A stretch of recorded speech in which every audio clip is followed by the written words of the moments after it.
ఇక మొదలెడదాం. కంగారులు నక్కలో ఉన్న దేశానికి వలసపోయి బతికే నీకే ఇంత కొవ్వుంటే సింహాలు పులులు చిరుతలు పెరుగుతున్న భారతదేశంలో ఉంటున్న నాకెంత పొగరుండాలి.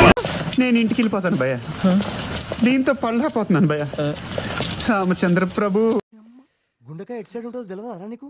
మ్యాథ్స్ చదువుకోలే? అరే చదువు మీద దృష్టి పెట్టి అయ్యవయ్యస్ ఏదో ఒకటి అయ్యి దేశాన్ని ఉద్ధరించరా. కానీ వినలే గుద్ద పలిసి కొట్టుకుంటున్నావు.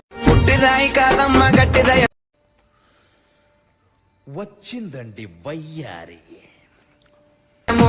పావు సేరు ముక్కు పొడగ ఎక్కువయము పుట్టిదాయి కాదమ్మ. అవునా నిజమా? గట్టిదయము దీనికి పావు సేరు ఉంగరము ఎక్కువయము పుట్టిదాయి కాదమ్మ గట్టిదయము ఇది మొగడు కొట్టిన దెబ్బలకి లొంగదయము. చేది నమ్మ బతుకు బురదలో పంది బతుకుతుంది, నువ్వు బతుకుతున్నావు ఎందుకురా? ఎదవన్నారు ఎదవ. అసలు నువ్వు ఏమవుదాం అనుకుంటున్నావురా? నేను ఎంబీబీఎస్ చదివి పోలీస్ ఏంటి సార్ అది? ఒక మంచి సాఫ్ట్వేర్ కంపెనీలో లాయర్ గా చేస్తూ ఇచ్చిండ పైసలు.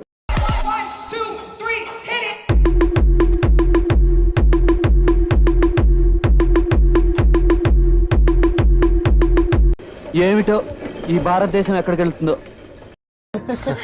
మనకు అసలు ఫుడ్ గురించి తప్ప ప్రేమ గురించి తెలియదు.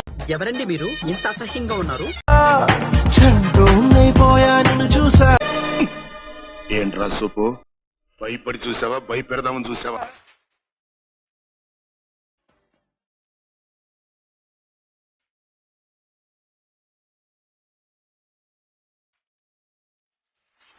ఆ ఏదో ఓవర్ యాక్షన్లే ఆపు.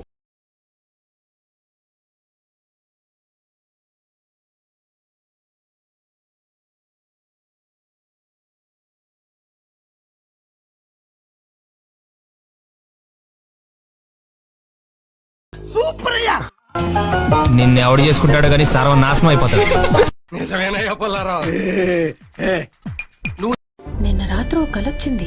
కల్లో నీకు 60 ఏళ్ళు. అయితే ఇంకా నా చుట్టూనే తిరుగుతున్నావు. ఏం కావాలన్నా సీత సీత అని పిలుస్తున్నావు. ఏది నోటుకొస్తే అది మాట్లాడక ఎదవా. అంతలో తెల్లారింది. పక్కన చూస్తే నువ్వు లేవు. ఇట్లు నీ భార్య సీతామహల్. ఆవులాగి రూపే యాక్టింగ్ అంటే ఇదే. ఓ తెగ వాగ్దానాలు చేస్తావేంటి? అంత ఓవర్ యాక్టింగ్ అవసరమా? ఒకప్పుడు మేమంతా ఈ కాలేజీలో రక్తాలు చిందించాం ఫెయిల్ అవడానికా?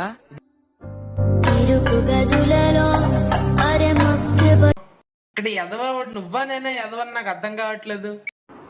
నీ బుగ్గలేంటి ఇలా అయిపోయాయి ఎర్రగా? నాకు మాత్రం నేను తన్నాలనిపిస్తుంది. బాయ్. చూడండి అక్కడ ఏముందో.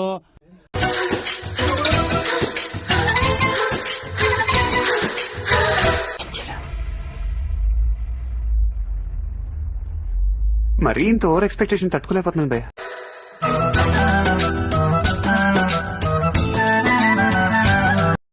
నేను ఇంత దూరం వచ్చాను, నేను చూశానన్నయ్య, చూశాను. ఈ జన్మకి చాలు, నేను పోతానన్నయ్య, నేను పోతాను. నాకు ఇది వద్దన్నయ్య, నేను పోతాను. అలా నేను పోతాను.